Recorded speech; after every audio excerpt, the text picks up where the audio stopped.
Kristin from the M&K Productions podcast, better known as Miss Filmingo. Today we are talking to Gigi Gaston. Yes, she is the director behind the latest action film, 9 Bullets. The film stars Lena Heady from a little show you guys might know called Game of Thrones, and as well as Sam Worthington, Dean Scott Velasquez, Lala Anthony, Martin Seamser, and Barbara Hershey. The film follows a former burlesque dancer turned author played by Lena Heady, who discovers a second chance at life and redemption when she risks everything to rescue her young neighbor after he witnesses his parents' murder. Now on the run from the local crime boss, played by Sam Worthington, who happens to be her longtime ex, she makes a desperate attempt to get the boy to safety. 9 Bullets will be available in theaters and on demand starting today. That's right, April 22nd, so be sure to check it out this weekend. I want to thank Gigi for taking the time out of her busy schedule to speak with me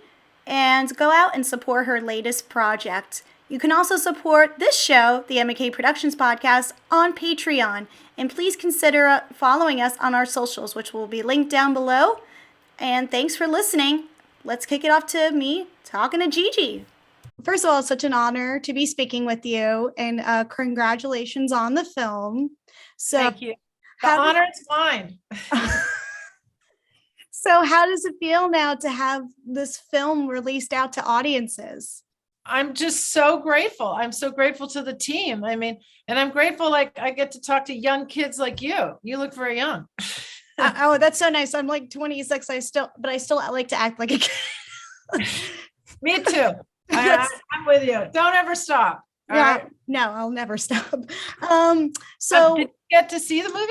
I did. I actually watched it Monday night. So so I always like when I get into like an interview type thing, like when I get privileges and honors to speak with, a director or an actor, I always like to view the project first and get an idea and feel for the creative process behind it. So let's talk about the creative process behind it. Where did this idea start from? Well, it started from this moment when I was a little kid.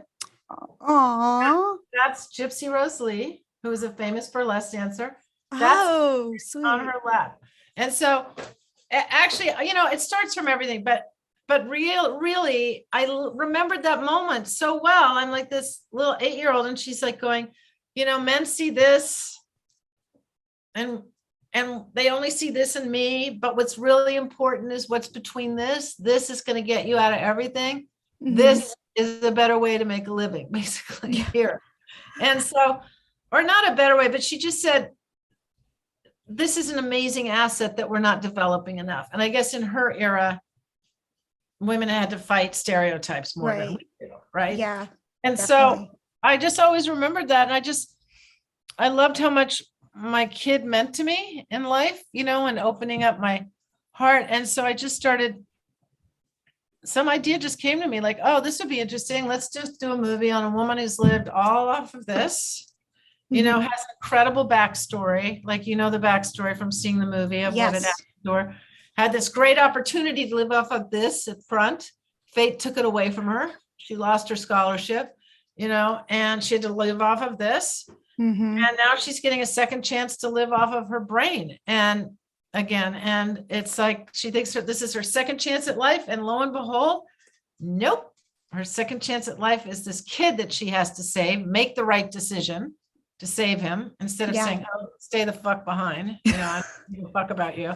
I have a book to do, right? Yeah. She makes a reluctant decision to do the right thing. And lo and behold, the second chance is him.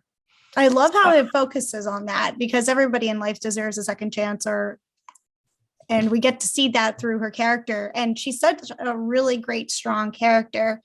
So what was it like bringing the cast together? Because this cast is like absolutely amazing. So who got involved in the process? You're giving me goosebumps because not many people give casting directors the credit they're due. And this, it seems that people are recognizing what an amazing job Mary and Brett did, on this movie, Mary Vernew. It's like, I met Mary Vernew crazy way through. My son was friends with this other girl named Drew, and her mother was best friends with Mary Vernew. So when I wrote this script, I was like, I have to get a casting director. I'm going to have to find someone with money to get me to a casting director gee, who could I ever go to? And then I hear Drew's mother talking about Mary Vernew, and she gave me an intro. Yeah. So I was waiting forever to get to meet this woman because she's so busy, like she did I, Tonya, she did the Pink movie, Stars Born. She's so big and so huge. I was crazy to think she would cast my movie. Okay. Finally, I get a meeting with her, and I have a backpack on me. I don't know why I even mentioned that.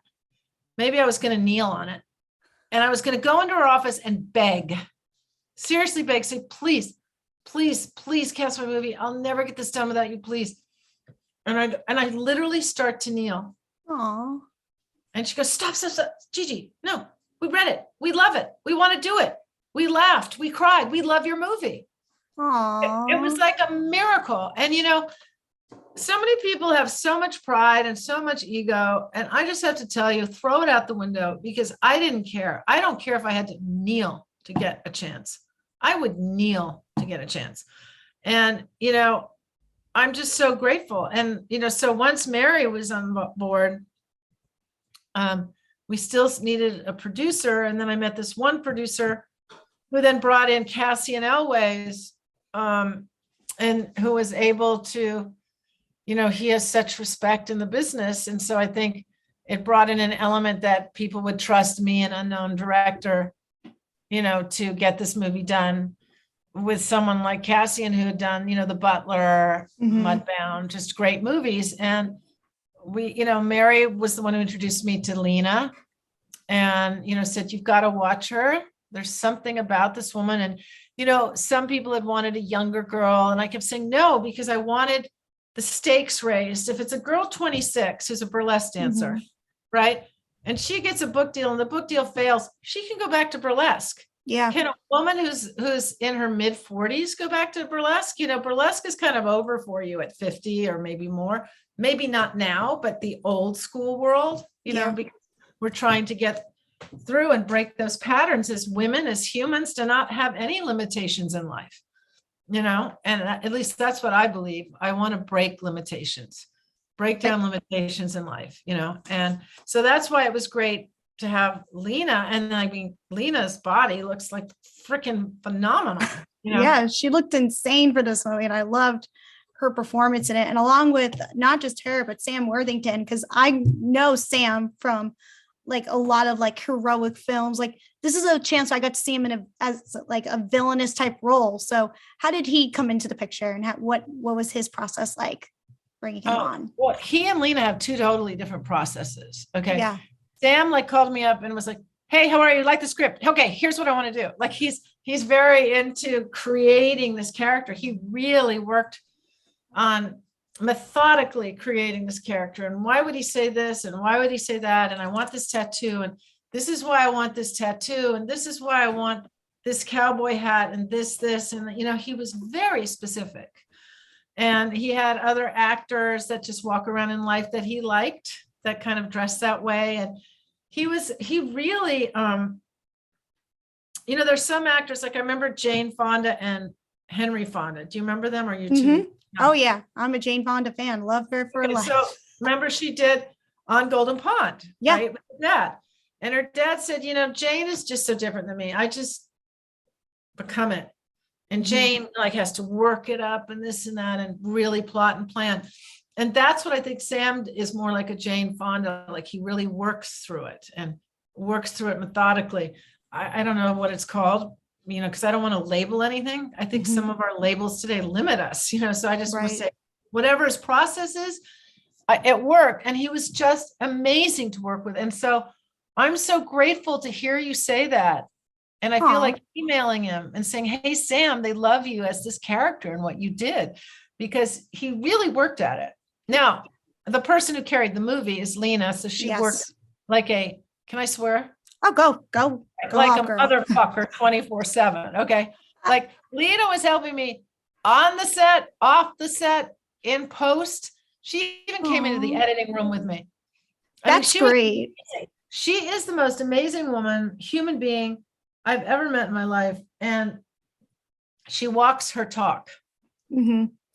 It's great to hear that. Not just she was just really involved with this process, because you don't often get to hear that many a times when, like, especially like for a female director, for you to like, she really takes a hold and really helped you with this project. It's really amazing to hear how she did help you a lot with this film. Yeah. And she gave me my freedom.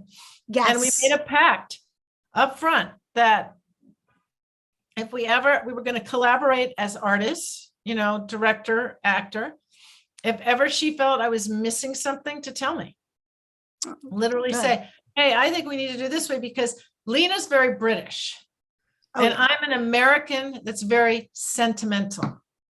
So I think we had a good balance, you know, like a couple times she'd go, you know, I don't think you need all that dialogue there, Gigi. And I'd go, oh, but I love this line. And I'd go, all right, do it without, you know, or then sometimes I'd say, I really, really, really need this scene with you to do this moment. And she would do it. I mean, she was amazing. And we had both things to look at in the editing room, you know, and which is a whole other beast of making a movie.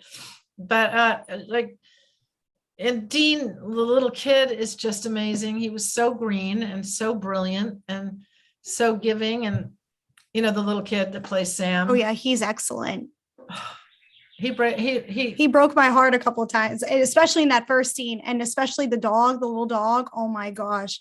Anything with a dog in it just gets me. So I'm just like, you nailed it on that part.